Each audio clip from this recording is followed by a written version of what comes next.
Hello everyone, welcome to Arquebus. Today is the sixth video in the Origins of Modern East Asia series and the second video on the Imjin War. As I said in the previous video, the Imjin War was a large-scale conflict initiated by the Japanese warlord Toyotomi Hideyoshi, who sent a large invasion force of around 150,000 soldiers to conquer the Joseon dynasty, as well as with hopes of eventually going in and conquering the Ming dynasty of China. And as I said in the previous video, the Japanese military was able to dominate the Joseon military on land and was able to quickly take control of around 80 to 90% of the Joseon dynasty. However, they on land constantly faced assaults and guerrilla raids by the Joseon military and other militia groups. They were also not successful at all at sea. In fact, in contrast, the Joseon dynasty's navy was able to destroy 90% of the Japanese fleet. Now, I also talked about in that video how, despite having been asked for help, the Ming dynasty had not yet come to Korea's aid, and this was because of two different internal conflicts that were happening at the time within the Ming dynasty itself, between the Mongols and the Miao tribes of southern China, the Mongols of northern China and Mongolia, and the Miao tribes of southern China. But the Ming dynasty was able to eventually put these rebellions down and was now able to concentrate its forces on the task at hand, retaking the Joseon dynasty from the Japanese military. Which leads me to both this video and the video's first section, The Dragon Awakes. So, the Ming dynasty, having spent the last year 1592 to 1593 dealing with internal revolts, was now able to focus its efforts on retaking its vassal state. And with that goal in mind, the Wanli Emperor appointed Li Rusong as the supreme commander of the Ming expeditionary force. And this was done because his army was, one, a veteran army, having well, it was actually, that's the main reason, because one, he was successful in putting down the Pubei/Ningzhao revolt, and two, because the army that he had at his disposal in putting down the Ningzhao revolt were now veterans and were incredibly skilled soldiers. So who better than to put somebody who had just been successful in putting down a foreign force in command of the expeditionary forces. So with this in mind, we need to take a look at what the Ming dynasty's military looked like. So, in terms of armor, the Ming dynasty had at their disposal essentially the same types of armor that the Joseon dynasty had. In fact, the Joseon dynasty's military got these types of armor, or adopted these types of armor from the Ming dynasty.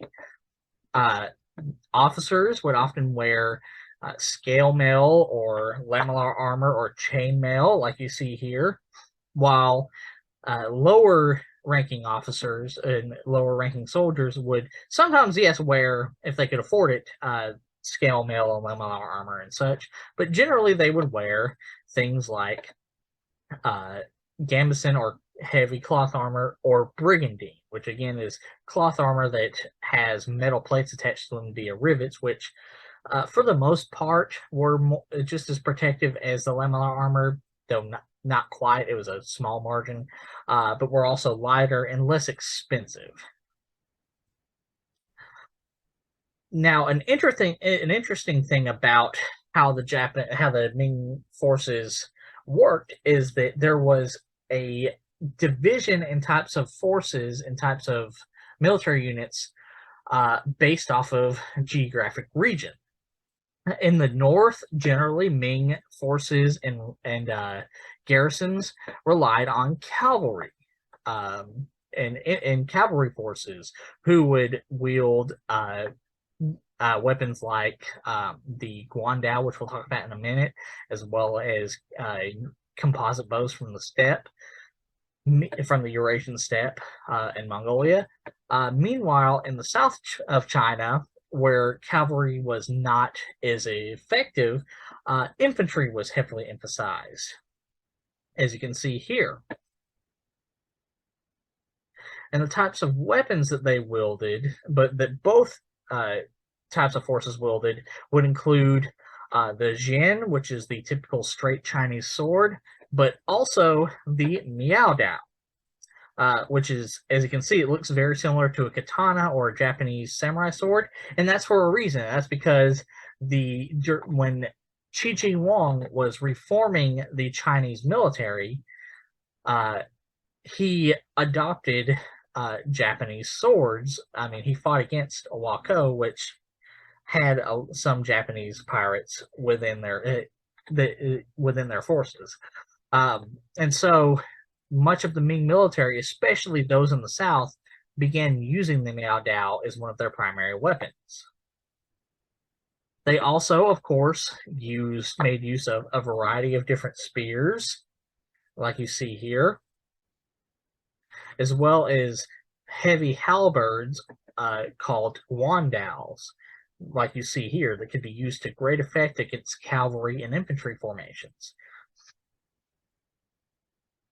And they, of course, also used, as I've said, the composite bow, much like the Mongol, Jurchen/Manchu, and Joseon Korean forces used, but also the Ming forces made use of crossbows, which were incredibly powerful and can fire crossbow bolts up to 600 yards away.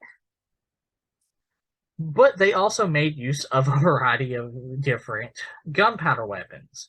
They had rifles that were like this behind shields and had between 3 to 6 or even 10 barrels. They had arquebuses.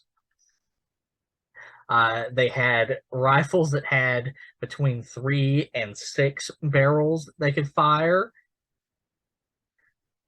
They also made use of mixed formations, where there would be formations that would consist of people with swords and spears and pikes, or formations that would have people with swords, pike formations, spear formations, etc., or of course ones that made use of a mix of musket, sword, pike, arrow, etc., bow and arrow, etc. formations, making the Ming military incredibly versatile.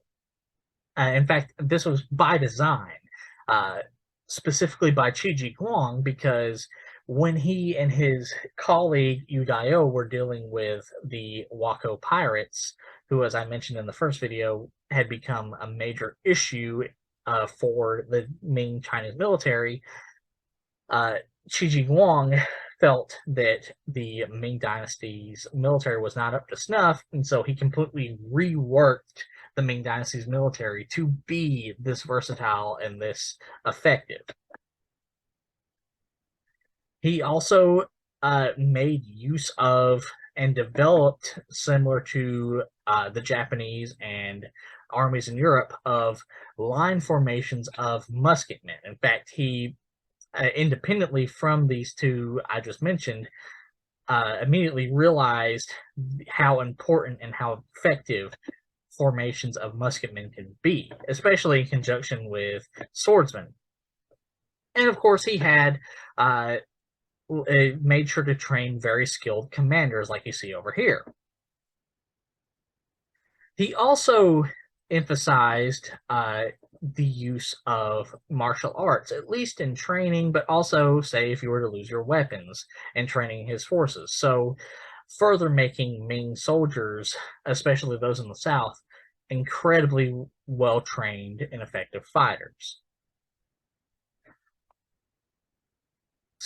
But keeping that in mind, it's also important to note that Chinese generals like Li Rusong fully admitted that the Japanese forces were far more skilled in the use of muskets than the Chinese army was. However, they also stated that despite the Japanese military being more skilled in muskets and having the better designed muskets, the Ming Dynasty had the most powerful and most effective artillery. Various different kinds of artillery. I mean, you've got breech loading cannons like you see over here that essentially meant you could load it more quickly by immediately sticking it into the back rather than having to put the cannonball here in the entrance and pat it down. They had cannons that were used for battle, like over here, used for siege and taking down heavy fortresses. They had ship-mounted cannons that were also breech-loaded, like you see over here. They had cannons that were used for large-scale sieges and were used for destroying entire armies, like the Great General Cannon and the Barbarian Destroying Cannon, like you see here. Yes, those are their real names. But it wasn't just limited to cannons. They also had rocket launchers. They had handheld rocket launchers that were filled with arrows that had little rockets attached to them that they could just light and fire out these little baskets that they carried. They had missile launchers like this one that was the inspiration for the Wacha. Or this one that was also, you can also see the inspiration for the Wacha that came from this, which they could use to great effect, much like the Wacha, to decimate Japanese or any other army. And in fact, like the Joseon Dynasty, like the Joseon Navy, the Ming Dynasty's Navy made use of cannons and, as you can see over here, if you look close enough, flamethrowers to destroy and fire at enemy ships. And they had been using this tactic since the 1400s during Zheng He's various naval expeditions.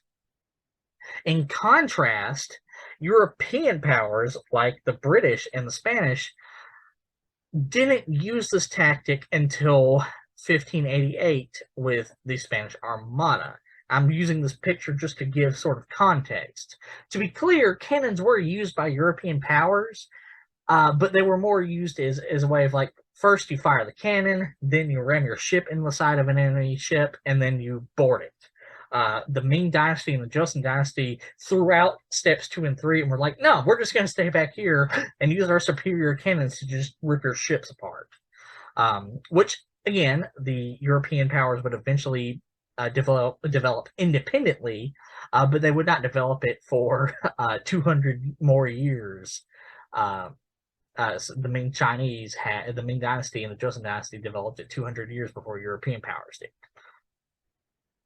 Okay, now that we've looked at the Ming Dynasty's military, we also need to look at other things that the Wanli Emperor did or at least promised to do to help the Joseon Dynasty out, and that was call for help from the other tributary states. Wanli, Wanli promised, at least nominally, to ask for help from the various other tributary states, such as Ayutthaya, modern-day Thailand, Champa, Daviet, the Philippines, as you know, here are those countries I just mentioned: Ayutthaya, Daviet, etc., as well as the Majapahit kingdom of modern-day Indonesia, and the Ryukyu kingdom. He also was offered help, at least, by some of the Mongol tribesmen and by Nurhaci, the Jurchen chieftain.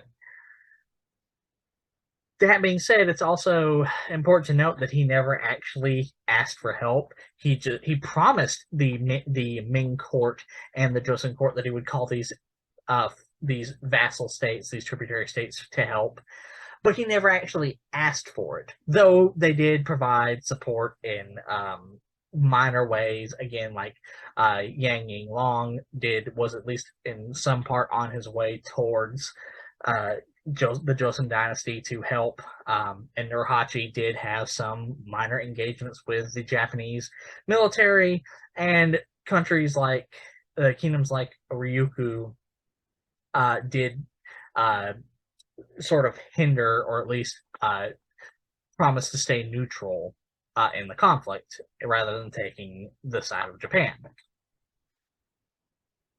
Okay, so after raising this incredibly powerful army and promising to call for help, he would officially order the Chinese army to march into the Joseon dynasty in 1593. Li Rusong would depart with a force of around 40 to 45,000 soldiers, and would eventually make camp and reach the Joseon court in exile at the northernmost part of the Joseon dynasty, and he would ally with the various Joseon generals, such as Kim Ung-so and the Buddhist monk militia leader Hyeok, gathering a Joseon army of around 10,000 forces, increasing the allied force to around 55,000. Which, to be fair, meant that they were still outnumbered by at least on paper, by the Japanese invasion force. But it's also important to remember that the slew of naval victories by Yi Sun-sin, as well as the various guerrilla raids by individuals such as Kwok Jae-yu and Hyeok, had dwindled that number down, on top of the fact that the various Joseon villages, Joseon citizens were actually also burning crops and burning down villages and destroying towns and population centers rather than let the Japanese military have them. So, on top of those losses to Yi Sun-sin and the Righteous Army militias, they were also having resource issues as well. And the Japanese military. So, in theory, they still outnumbered the Chinese military.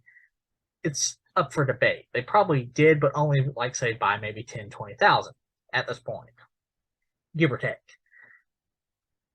So, with that in mind, the Joseon military of 10,000 and the Ming expeditionary force of 45,000 would go on the march and would begin to lay siege to the second Joseon capital of Pyongyang, which at first was an incredibly hard-fought battle because, one, Konishi Yukinaga, one of the most skilled generals, in fact, one of the two supreme commanders of the Japanese army, was there, and he made great use of the Ashigaru and samurai musketmen to hold off the Japanese forces from the walls. But despite that, Li Rusong brought the superior Ming artillery to bear and just bombarded and beat on the walls of Pyongyang. And eventually, with these combined cannon barrages, as well as his own Chinese forces being skilled in their own right, and the Joseon Korean forces, who had now had a whole year to figure out how to fight. And this is Ulsan, but it's a good example of a different city. But this is a good example of what the storming of the walls would have looked like. they were the Allied forces, using their experience and the combined cannon barrages, were able to storm up the walls of Pyongyang, like you see here in this picture of Ulsan, a city we'll talk about later in the video, and were able to take over most of Pyongyang, with Konishi Yukinaga's forces actually seeking refuge in the citadel of Pyongyang. However, eventually he would retreat. And this is because essentially Li Rusong sent some diplomats, like including one by the name of Xin Wenjing, to tell him basically like, hey, we'll give you this last chance to surrender. He's like, we outnumber you. Konishi Yukinaga only had about 7 to 10,000 men at his disposal. He's like, we heavily outnumber you. We've got you outgunned. This is your last chance to get out now, or we're going to storm in and we're going to kill you. And Konishi Yukinaga told him, no, leave me alone. And so during the night, while Li Rusong was preparing for the attack the next morning, Konishi Yukinaga fled in the night, because that whole refusal to surrender was a ploy. He knew both Konishi Yukinaga and Li Rusong knew that it was going to be a hard fought fight. Because as I said, Konishi Yukinaga still had several thousand men at his disposal. He originally had 7 to 10,000. He might now have had around 5,000. But his men were equally as skilled as the Chinese military. Now, it should also be important to note that the Korean sources state that Li Rusong and Konishi Yukinaga signed a temporary truce and Li Rusong allowed Konishi Yukinaga to leave, but that's in stark contrast to both the Chinese and Japanese sources, which state simply that Konishi Yukinaga refused Li Rusong's offer as a ploy, and during the night, Konishi Yukinaga left anyway. And there's his retreat you see here. Shortly after this victory at Pyongyang, Li Rusong marched a little south and was able to retake Kaesong, that you see here, in modern-day North Korea. Here's the city itself, with relative little resistance, gaining yet another victory for the Allied forces. However, despite these early victories for Li Rusong, Li Rusong would soon have a setback, because he would fall into an ambush at the Battle of Hyeok Jiguang. So essentially what happened is Li Rusong wanted to keep the forward momentum of his invasion, of his expeditionary force. He especially wanted to hunt down and put down Konishi Yukinaga, because he knew that he was one of the primary commanders, and so essentially cut off the head of the snake. And so during his pursuit of Konishi Yukinaga, one of his Ming scouting forces came across what looked to be a smaller Japanese force. And they briefly engaged in combat, as you can see here, that led to the Ming scouting force winning the battle, or winning the engagement. And the scouting force would pursue the Japanese scouting force would be shortly followed by Li Rusong. However, Li Rusong would soon find himself completely surrounded by the Japanese forces, as you can see here, and they would engage in a very bloody battle. The ambush having been set, forcing Li Rusong to retreat, resulting in the Ming forces suffering heavy casualties, like you see over here, and Li Rusong and his fellow general Yang Yuan barely escaping with their lives, and forcing Li Rusong to fall back to Haesong and recuperate. But there was some silver lining, because in conjunction to this, the Joseon military was scoring a victory at the Battle of Hanju. This battle was fought between the Korean general of Yongle and the Japanese general of Ukita Hide. And despite the Japanese forces heavily outnumbering Gwanyul's forces, Gwanyul, as you can see in this depiction of the battle itself, utilized dozens of Hwacha, as well as taking control of the high ground, and was able to use the Hwacha to great effect to destroy Ukita Hide's army. Now, Ukita Hide was able to escape with some of his forces, but this was, in all regards, a disaster for his army.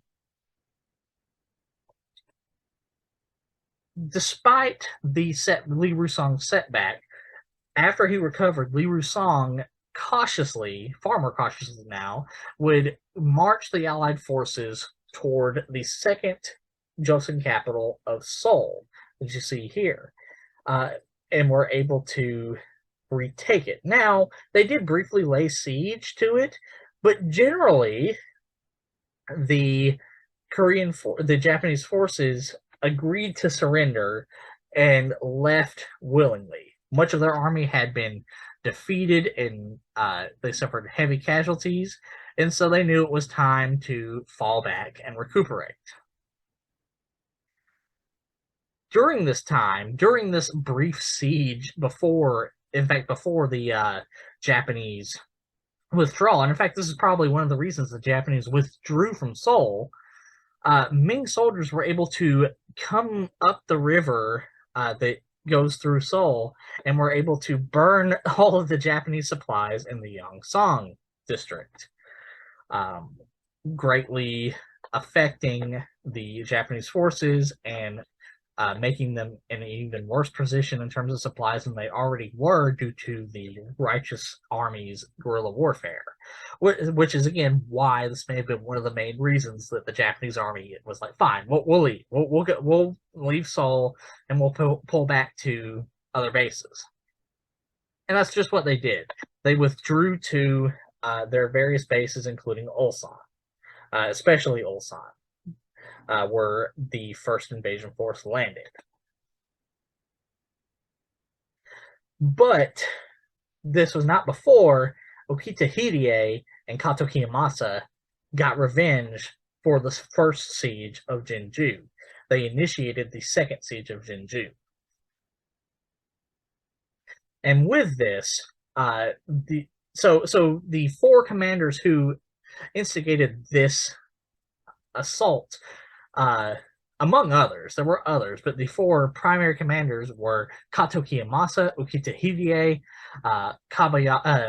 Kabikawa Takakage, and Shimazu Yoshihiro, the demon Oni, the Oni Shimazu, or the demon Shimazu, which he had gained the moniker during this war for his brutality in battle. And together, they marched on Jinju and laid siege to it. It was a hard-fought battle that at first the Korean commanders were able to hold them off, much like they had done in the first siege. They used their superior cannons to fire back at them, as well as their high ground and everything. However, eventually, this time, with their overwhelming forces, the Japanese were able to, as well as a combination of battering rams and siege ladders, they were able to eventually, and siege towers, they were able to eventually scale the walls and storm the city, leading to the Joseon Korean garrison being massacred, and the Japanese taking Jinju finally. And again, this was, the forces were slaughtered brutally because of the humiliation that Ukita Hide and the Japanese forces faced at Jinju, and other places. This was basically like, well, our noses have been bloodied by you and by the Chinese. We're gonna get back at you, despite our promises to withdraw. After that, after the Japanese withdrawal and after the bloody massacre at Jinju, there would be a long period of truce between 1594 and 1597 CE. This is when peace negotiations between the Wanli Emperor and Toyotomi Hideyoshi would begin. Ming envoys were sent to Nagoya, Toyotomi Hideyoshi's de facto capital, for peace negotiations. This is generally what Ming diplomats and really Ming aristocrats overall would have looked like. Here is Nagoya.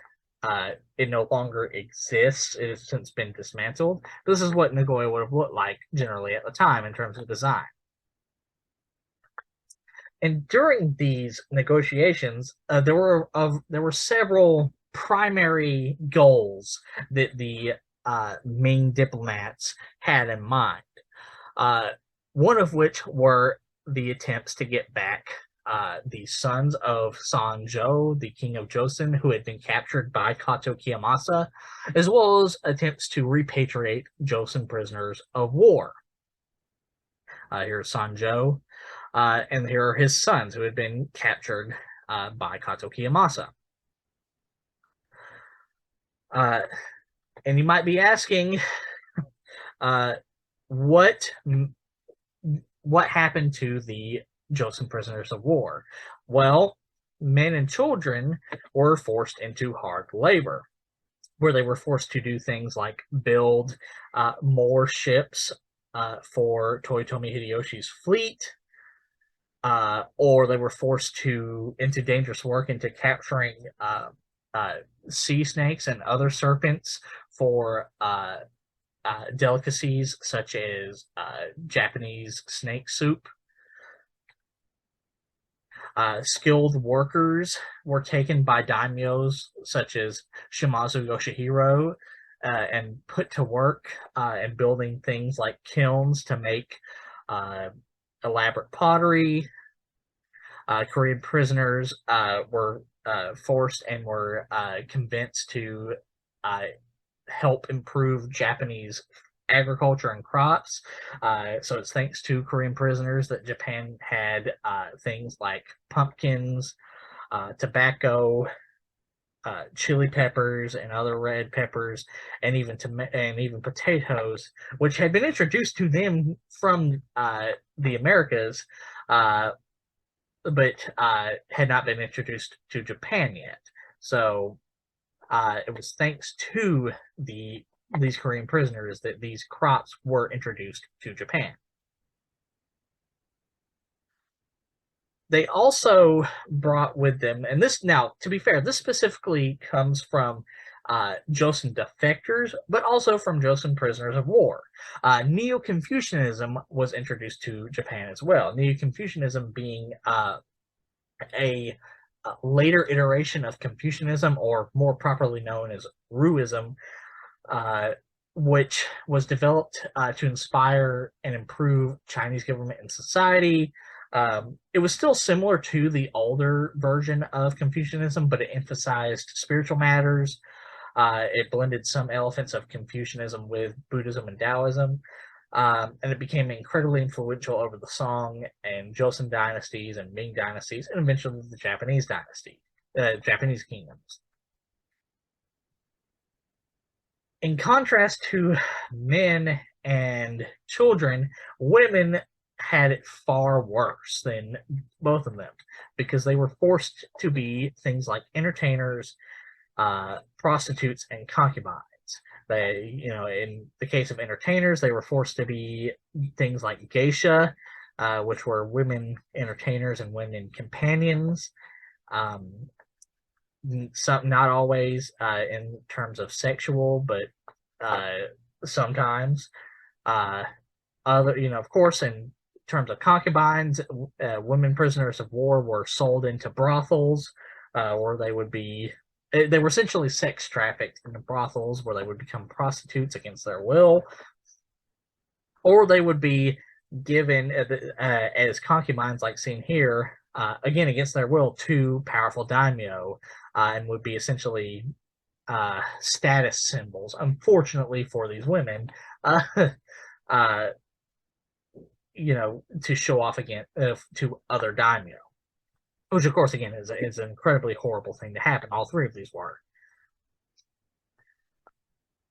While all of this was happening, while the prisoners of war were being forced to do all this hard labor and to become concubines and prostitutes, another internal conflict had erupted in China, specifically the Boju Rebellion, as I said in the first video, part 2. And that's because Yang Yinglong, the instigator of the Boju Rebellion, had promised to come and help the Ming Dynasty take back Joseon Korea from the Japanese. However, while he was on his way to the Joseon Dynasty, he received word that the Japanese had, for the most part, withdrawn from Joseon Korea.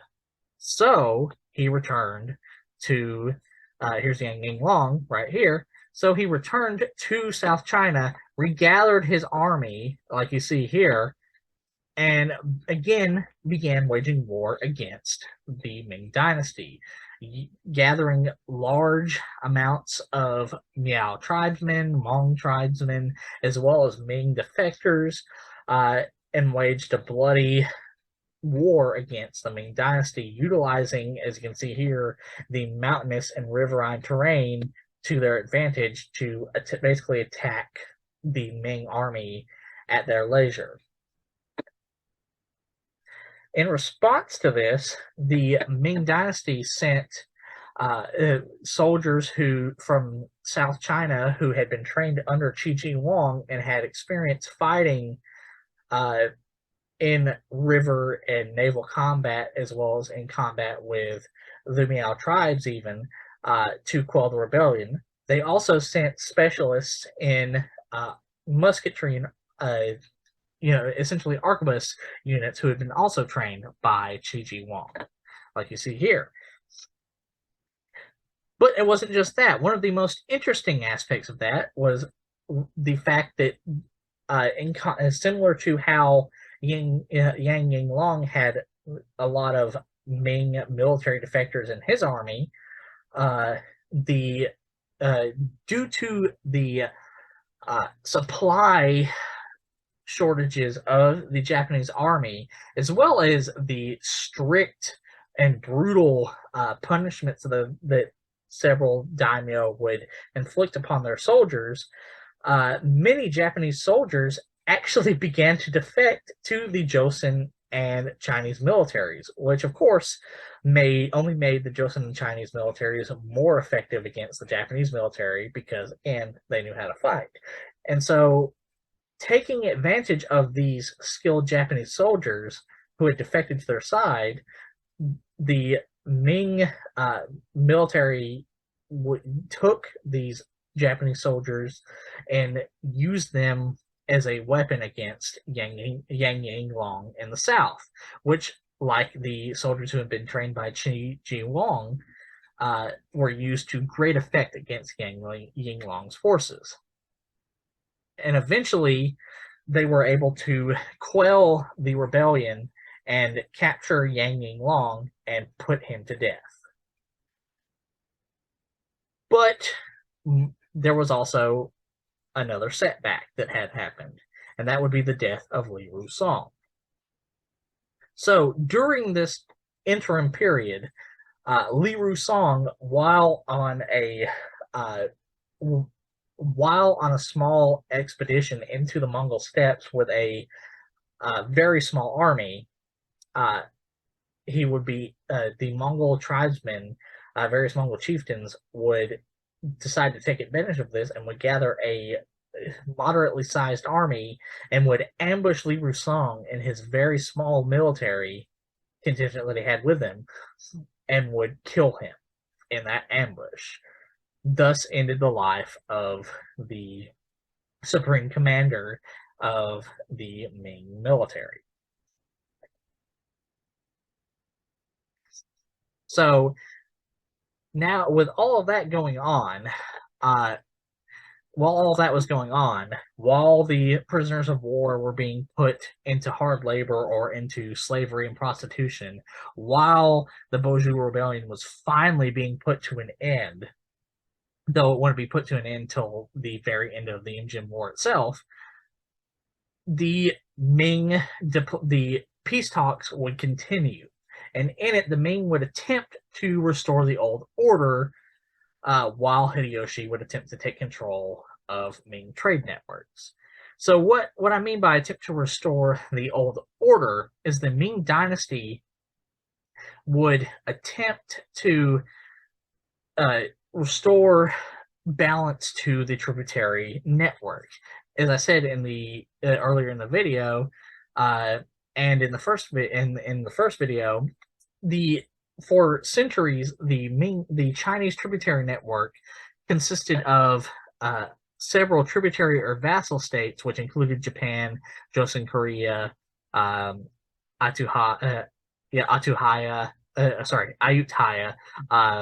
in modern day Thailand, Viet, etc., who were all independent, but were essentially at the same time subservient and loyal to, and who had to answer to, the powerful Chinese empires like the Ming dynasty. So essentially, the Ming dynasty and China overall, the Chinese dynasties overall, were the big boys on the block.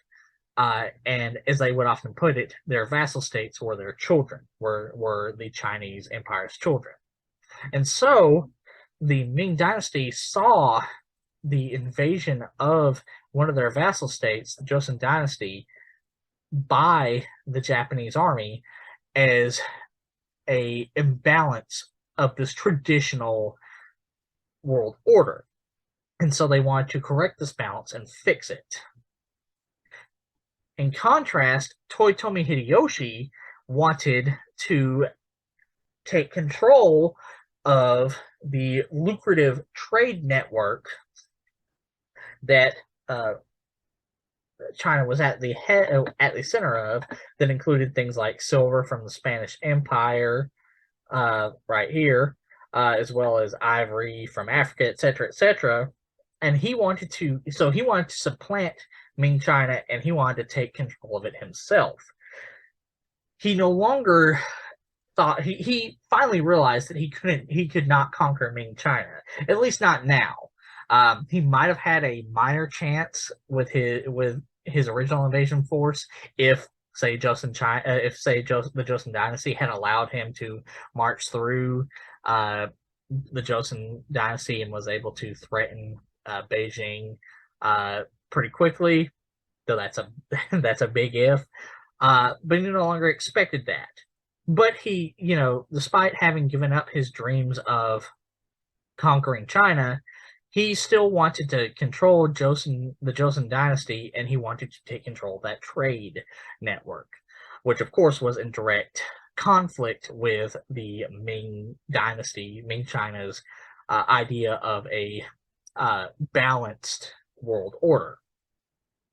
And again, here's the lucrative Spanish silver trade that Toyotomi Hideyoshi really wanted to become the main middleman of. Hideyoshi also attempted to initiate an arranged marriage between the daughter of Emperor Wanli and the Emperor of Japan itself.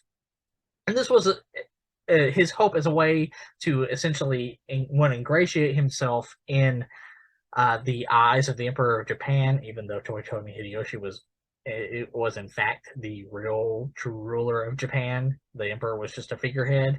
But Toyotomi Hideyoshi still had to follow that tradition of the emperor. He still had to follow ritual, as we'll put it. He still had to follow the ritual and the old order. And so in order to be recognized and to be appointed as shogun, he had to get in his good graces with the Emperor of Japan. And so that's why he tried to arrange this marriage between Wanli's daughter and the Emperor of Japan, which the Emperor of Japan, which Wanli, the Emperor of China, refused. Also, the peace talks began to be hindered and sort of undermined due to the constant rivalry between Konishi Yukinaga and Kato Kiyomasa. And this was for a variety of reasons. One, Konishi Yukinaga was far more conservative in terms of the peace talks than Kato Kiyomasa was. Konishi Yukinaga was, and also Hideyoshi, Konishi Yukinaga was more willing to compromise with the Chinese diplomats. He was more willing to accept their less beneficial terms that had been offered. But also, Konishi Yukinaga was a Christian and Kato Kiyomasa was a Buddhist, and this conflict and these religious differences made them hate each other.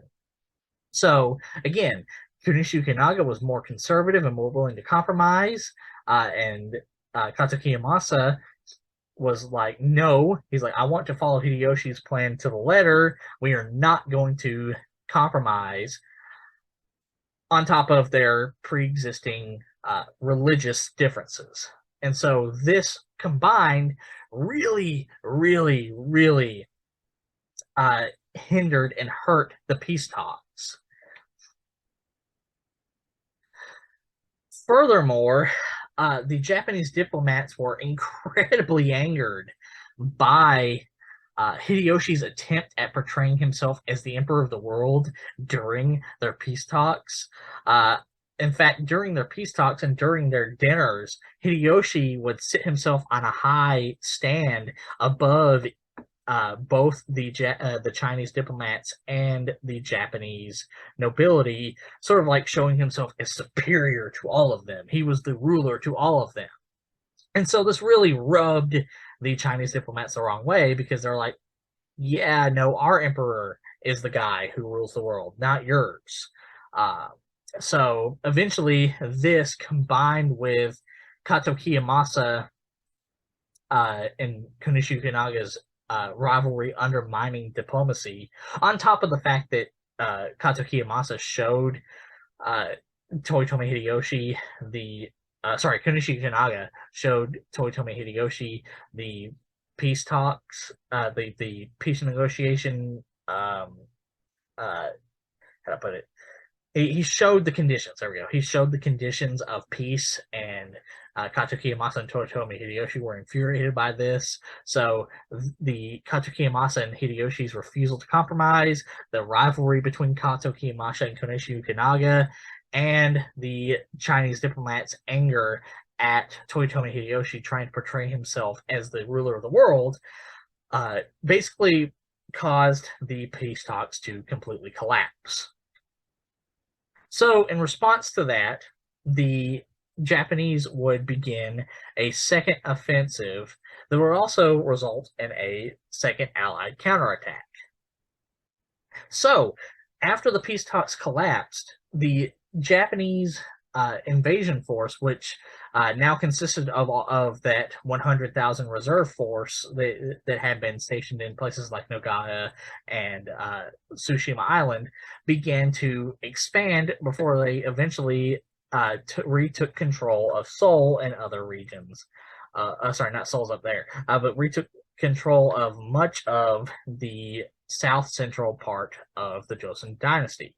They had been, for the past 4 years, 4 years, 1593, had been based in these fortresses you see here, with most of the Joseon dynasty still being back in the hands of China and the Joseon dynasty itself.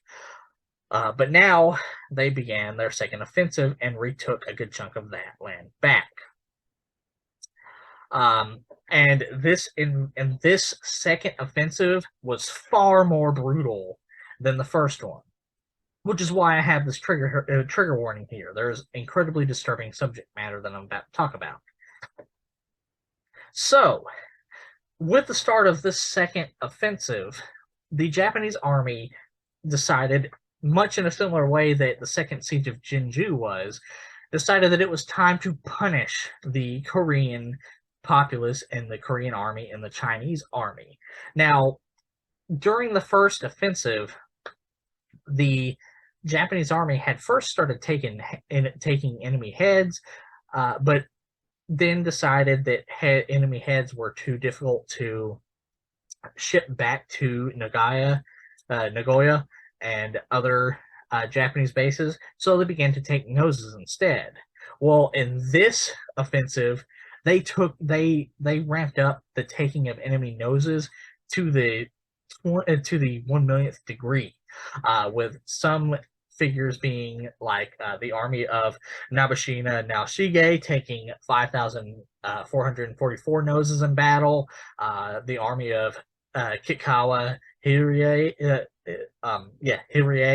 taking around 18,350 noses in battle, and Shimazu Yoshihiro really putting his moniker, the Oni, or the demon Shimazu, to the test, took a staggering number of 30,000 noses in battle.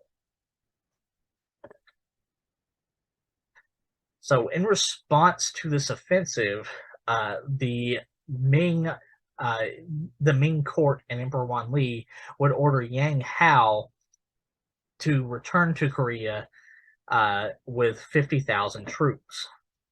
And here's Yang Hao marching with his forces here.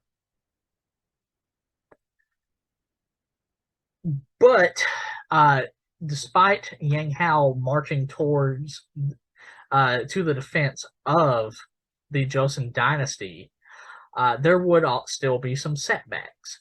Specifically, Wang Yung, jealous of Yi Sun-sin, as well as angered at Yi Sun-sin and Yi Sun-sin, for his strict discipline, being a strict disciplinarian, and also, as he saw it, hogging all the credit for their victories. Wang Yung, together with various other Joseon courtiers, aristocrats, would usurp Yi Sun-sin, and Wang Yung would be made supreme commander of the Joseon fleet instead of Yi Sun-sin. But he would pretty quickly be killed by the Japanese fleet at the Battle of Chilcheoyang. And he would die, and much of the Joseon fleet would be destroyed. But after this, after this, the Japanese would score several more victories. They would take the city of Namwon in a bloody siege. They would also take Hwang-seok-san in a bloody siege.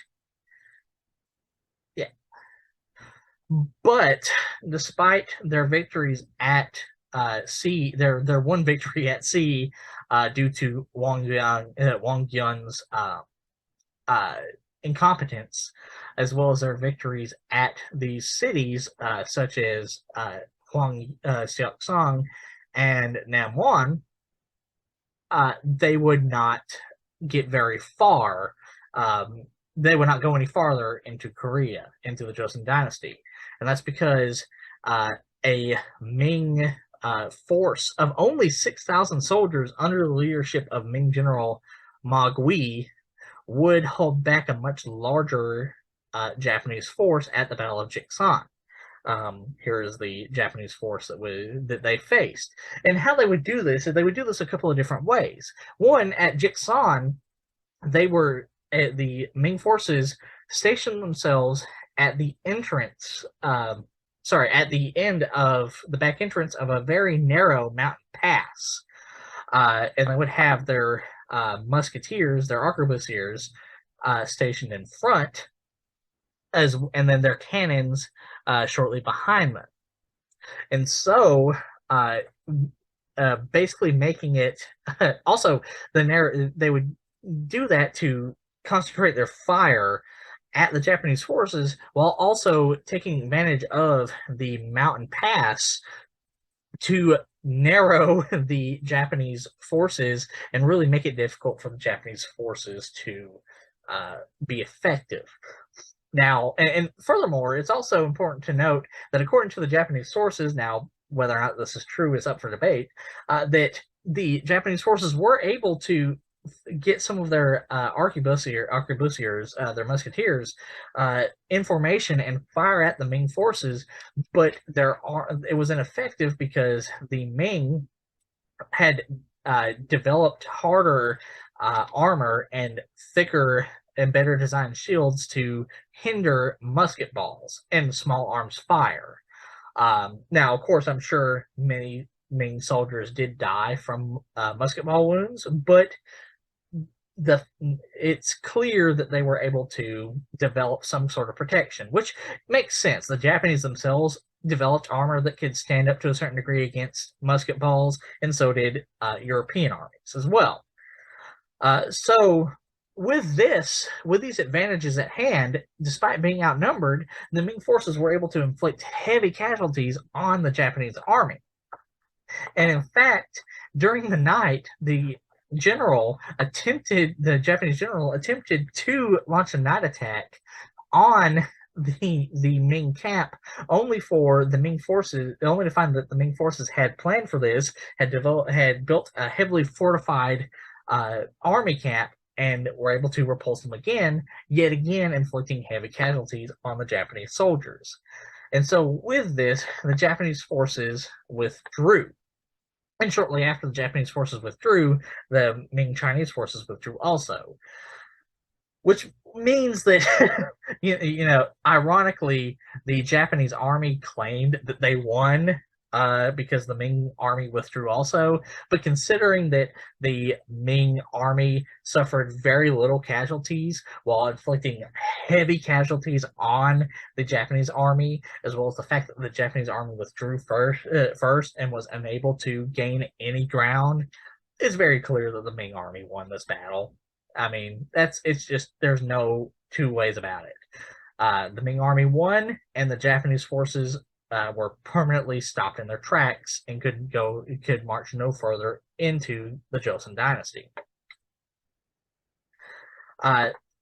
In concurrent with this, Yi Sun-sin was reinstated as the admiral of the Joseon fleet, and he was able to win the Battle of Myeong-Nangyang that you can see here,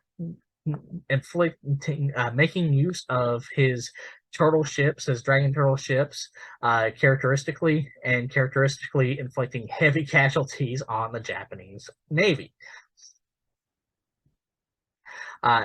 And with the reinstatement of Yi Sun-sin as the supreme commander of the Joseon Navy, the Ming military appointed Shin Lin, the veteran of the Boju Revolt, as the admiral of the Ming fleet. And after that, he sailed for the Joseon dynasty, met up with Yi Sun-sin, and together they were able to score several victories against the Japanese fleet, yet again decimating the Japanese fleet wherever they came across them. With these victories, with the victory at Jiksan and with the Allied victories against the Japanese Navy, the Allied forces decided it was time to launch their own counteroffensive. And so with this, they gathered their army that now consisted of around 75,000 soldiers and marched on three different cities. Three different fortresses. The first being the fortress of Ulsan, which the Ming forces bombarded with their cannons, and even though they were driven back a couple of times, were able to get into the main courtyard of the fortress, and were able to take much of the fortress from Okita Hirie, who was the one in command at the time. But Kato Kiyomasa was able to bring reinforcements to the aid of Okita Hirie, and so were fearing that they were going to be cut off in a pincer movement. The Ming forces retreated, suffering heavy casualties in the process, but also inflicting heavy casualties on the Japanese forces in the siege. Also, around this time, Chinese forces laid siege to the city, to the fortress of Sashan, which was garrisoned by Shimazu Yoshihiro, the Oni or demon Shimazu, who used the fortress of Sashan, its defenses to great effect, using his musketeers to drive back the Ming military forces several times. But the Ming military forces were also able to slowly but surely storm up to the Sashan fortress and take certain parts of it and inflict heavy casualties on Shimazu Yoshihiro's forces. But they suffered a setback because an explosion happened during the siege that inflicted heavy casualties on much of the Ming army. It's unclear how the explosion happened, whether the explosion was caused by the Japanese forces themselves, or whether say a battering ram accidentally ignited one of the explosives, or anything like that. But regardless of the cause, the Ming forces suffered heavy casualties, and so they pulled back and decided to regroup at a nearby fortress that they had taken control of and come back later. And they even sent an emissary to Shimazu Yoshihiro telling him to surrender, or they would bring back a much larger army. So, in response to that, Shimazu Yoshihiro decided it was best not to take his chances, and he left the fort. It's also important to note that of his total forces that he had originally at the fortress of Sashan, he now only had around 1,000 to 2,000 left. So there's a reason he didn't want to take his chances. And then the third inconclusive siege in this counteroffensive was the siege of Sunshan, which was a fortress that was held by Konishi Yukinaga himself. And this siege, again, much like the others, witnessed heavy fighting, where the Japanese would a couple of times be able to push back the Chinese and Joseon forces. However, combined efforts by Shinlin, a fleet under Shinlin and Yi Sun-sin, and the Ming army were able to continue the siege going. Eventually, though, the siege would sort of peter out. They were on the verge of winning, but they hadn't quite taken it. And so, rather than say face a harsh winter laying siege to Sunshan, the Allied forces decided it was best to pull back, lift the siege, and come back later. But after they left, Konishi Yukinaga decided it was similarly, it was like, it's best I don't take my chances for them to come back fresh with an even larger army. So he too left left his fortress and retreated to Japan. Now, there's a reason for all three of these fortresses, the three main fortresses that the Japanese army held for these daimyo to retreat, other than the fear of a more powerful Allied army coming to lay siege, and that was the death of Toyotomi Hideyoshi, which actually occurred between the sieges of Ulsan and Sashan. Hideyoshi died of old age, and after his death, a council that he had instated earlier that year in Nagaya, that consisted of his 5 most trusted daimyo after Kato Kiyomasa and Konishi Yukinaga, Okita Hideye, Uesigi Kagekatsu, Mori Teramoto, Tokugawa Ieyasu, and Maeda Toshie. The Council of Five, after the death of Toyotomi Hideyoshi, ordered a general withdrawal and retreat of the Japanese army from Korea, officially ending the Imjin War. And this was also concurrent. In fact, this happened this was concurrent with the retreat. Is that while the Japanese forces were retreating, the Allied Navy was able to score another victory at the Battle of Noryang. Ignore that. Yi Sun-sin and Shin Lin were able to ambush the Japanese Navy that, unbeknownst to them, was retreating.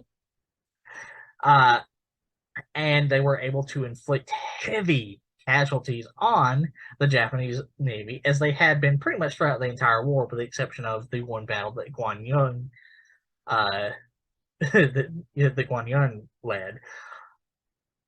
However, this would also be the battle that Yi Sun-sin suffered his end at.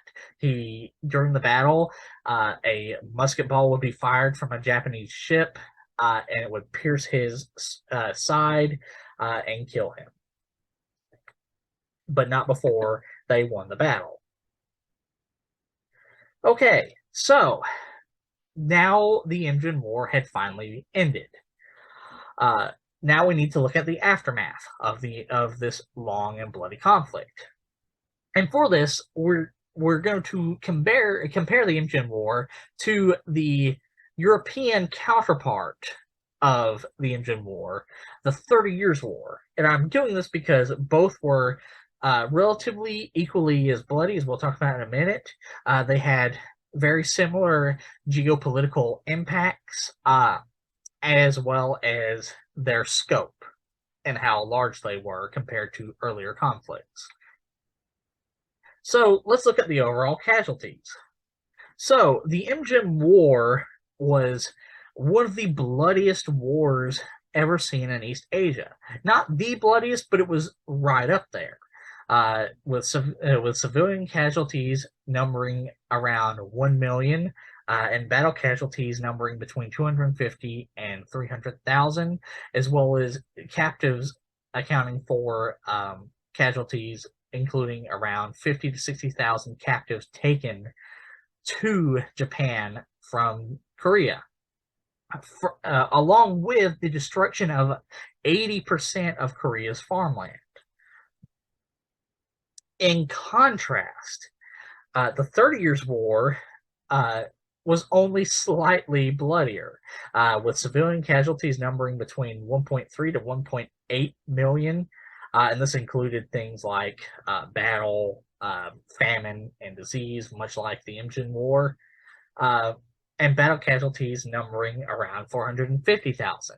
So while the 30 Years' War was bloodier, it was only bloodier by like 10%, which is a lot in terms of casualties, but in the grand scheme of both of these wars is not that big of a difference in terms of how bloody they were. Now, with that in mind, we need to look at what the geopolitical changes look like after this conflict. Well, the first, one of the most immediate changes to geopolitical changes in the wake of this war was the rise of Tokugawa Ieyasu, who you see here. So, Tokugawa Ieyasu, being one of the Council of Five Elders, as well as one of the few daimyo who did not need to go and participate in the Imjin War itself, along with, say, Uesigi Kagekatsu, he was after the bloodiness of the Imjin War, he was in a far better position, in a far more powerful position than any of the other daimyo in Japan at the time. And so, taking advantage of the weakness of the other daimyo, as well as the strength of his allies, such as Uesigi Kagekatsu, Tokugawa Ieyasu gathered a large army and battled against the Toyotomi loyalists, which included people like Konishi Fukunaga, Okita Hirie, Shimazu Yoshihiro, etc., and was able to defeat them at the Battle of Sekigahara in 1600. And after that victory, he established and finally permanently unified Japan under the Tokugawa shogunate, which you can see here. And while it took about 10 years, Tokugawa Ieyasu did at least nominally reopen trade within the East Asian trade and tributary network, mainly with the Joseon Dynasty of Korea, because Tokugawa Ieyasu didn't like Ming Dynasty China that much, so he refused any kind of overture from the Ming Dynasty. But various daimyo under his rule still accepted trade from them. He also exerted influence over the Ainu and the Ryukyu Kingdom, the Ainu to the north and the Ryukyu Kingdom to the south, and as well as allowed very minor change trade between the European traders, such as the Dutch. So, like I said, very minor. Like, it was only allowed in Nagasaki, and the Chinese and Dutch trade was only allowed in Nagasaki, and the Korean trade was only allowed on the Tsushima Island. So, very minor trade, but he still reopened that trade network and restored some degree of balance to the Ming tributary network. Meanwhile, the Ming Dynasty, as well as the Joseon Dynasty, were heavily weakened by the conflict. So, due to the weakness from the war, while the Ming Dynasty was able to hold on to its power for 40 more years after the Imjin War, they would not be powerful enough to face a new threat.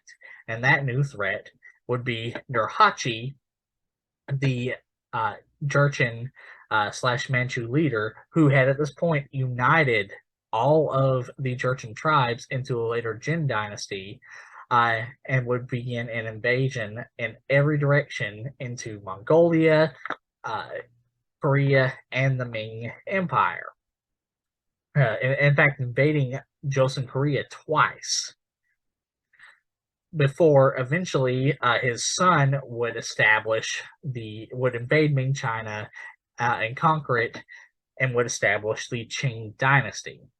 And they would, much like the Ming dynasty before them, would allow Joseon Korea, to hold on to its independence so long as they were a loyal tributary / vassal state.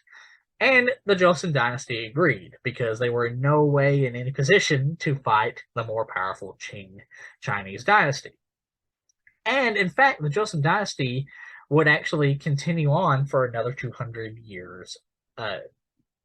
Another 200 years afterwards, and would actually witness another golden age as a vassal state to the Qing dynasty. And similarly, this is very similar to what happened in the 30 Years' War. Whereas at the start of the 30 Years' War, the Holy Roman Empire, that you see here, which is outlined in red, held on to all of this territory. While after the 30 Years' War, the Holy Roman Empire lost a good chunk of territory. Switzerland and several other states had gained independence, as well as the Netherlands and Belgium had gained their independence in the conflict, and the Swedish Empire, the European foil to the Ming dynasty, was the Swedish Empire that, along with the French Empire, that invaded and marched into the Holy Roman Empire to bring it into the conflict. The Swedish Empire would gain hold of several German Holy Roman Empire territories and would hold on to them for about another 100 years. Now we look at another aspect and aftermath of this conflict. The military and technological revolution. So, during this war, the Chinese and Korean Navy would make great use and would use to devastating effect the technology of ship-to-ship cannons to destroy enemy naval ships.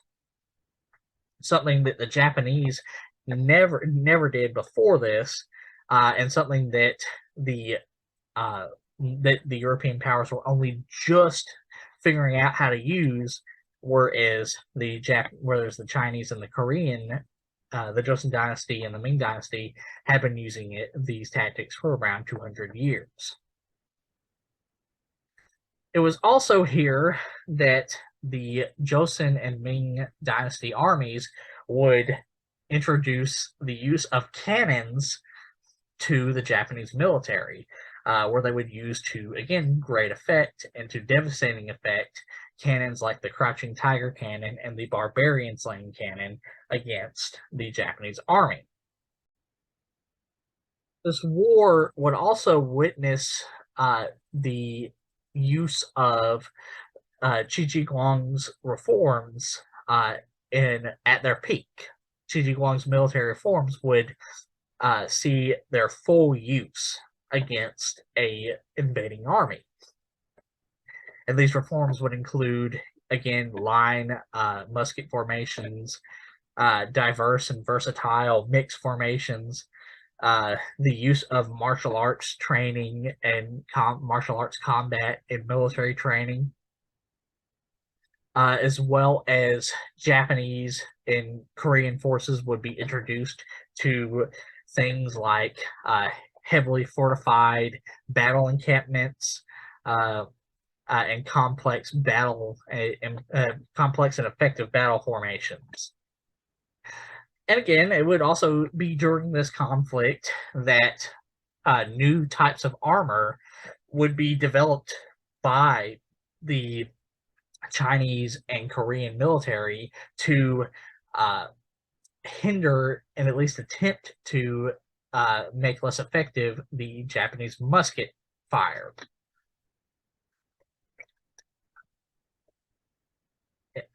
As well as the development of, like I said earlier in the video, shields which were thick enough and sturdily designed enough to be less damaged by musket fire. You could hold it up against musket fire, and you would be at less risk of being severely hurt or killed. Seeing all of these new tactics that I just mentioned, as well as these new military technologies, the manuals of Qi Jiguang would actually be adopted by both the Korean and Japanese military, with Qi Jiguang's military manuals being taken by the Joseon military and copied and actually improved upon in some ways by the Joseon military when they created the Myoje-bo military manual. Similarly, Japanese daimyo and generals would take some of, not all of, but some of these military tactics and these military reforms and would add them onto pre-existing military manuals, such as the Heiho Ogisho that was written by Yamamoto Kansuke.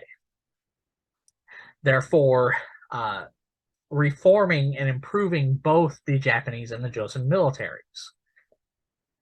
This is very similar to how the 30 Years' War witnessed military reforms by individuals such as Maurice of Orange from the Netherlands and Gustav Adolf of the Swedish Empire. with Maurice of Orange moving away from the status quo of the traditional Spanish tercio formation, which consisted of 1,500 pikemen or more in the center, with 4 corners of arquebusiers on each side, and would decide to make a much more versatile and diverse military formation, and much more effective military formation in the form of line infantry, who could fire musket fire. Again, this happened, the 30 Years' War happened in 1618 to 1648, with Maurice of Orange beginning to develop this in the early 1600s. So after the military reforms of Qi Jiguang, so the Chinese army was already doing this. And much like the Joseon dynasty in the Japanese military, taking Qi Jiguang's reforms and improving upon them, Gustav Adolf would also take these reforms and would take the idea of line infantry and combine it with the Polish-Lithuanian cavalry formations to make a even more versatile and effective army. So, in a way, so in fact, these line formations would continue to be used well up until the Civil War by armies ranging from, say, the British Army to the U.S. Army or the Napoleonic Army. So, it's very much apparent that the Imjin War was just as impactful on East Asia as the 30 Years' War was to Europe. Now we're going to look at the last little facet and last aftermath of this large-scale conflict. The memory of the Imjin War and modern Japanese nationalism and Korean patriotism.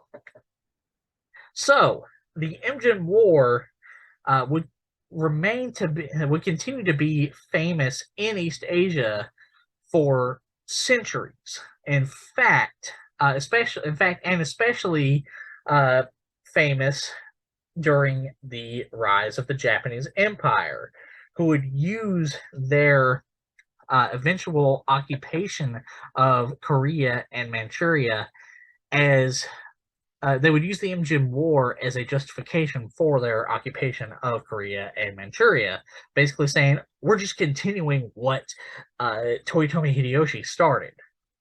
And in fact, it's this, the Imjin War and the Japanese Empire's occupation of these regions, Korea and Manchuria, are still used by a lot of nationalists within Japan to this day. Unfortunately, nationalism is still a major issue in Japan. Similarly, and also sort of in contrast, in Korea, the victories of individuals in the Imjin War, like Yi Sun-sen, are used to inspire patriotism and loyalty to the cause. Even in both in South Korea and in North Korea, the defeat of foreign powers by their Korean heroes like Kwak Jae-un or Yi Sun-sen is glorified to this day. I mean, you can, as evidenced by the erection of statues in their honor, such as the statue of Yi Sun-sen. So it's important to, so that means that the Imjin War, its impact has not ended. It's still going on to this day, which is incredibly fascinating, just how important this conflict was and still is. Okay, with that ends the video and ends and it concludes the tale of the Imjin War. I hope you all enjoyed the video, and if you want me to cover any of the other subjects I mentioned in the video in greater detail, as always, please remember to leave a comment in the comment section.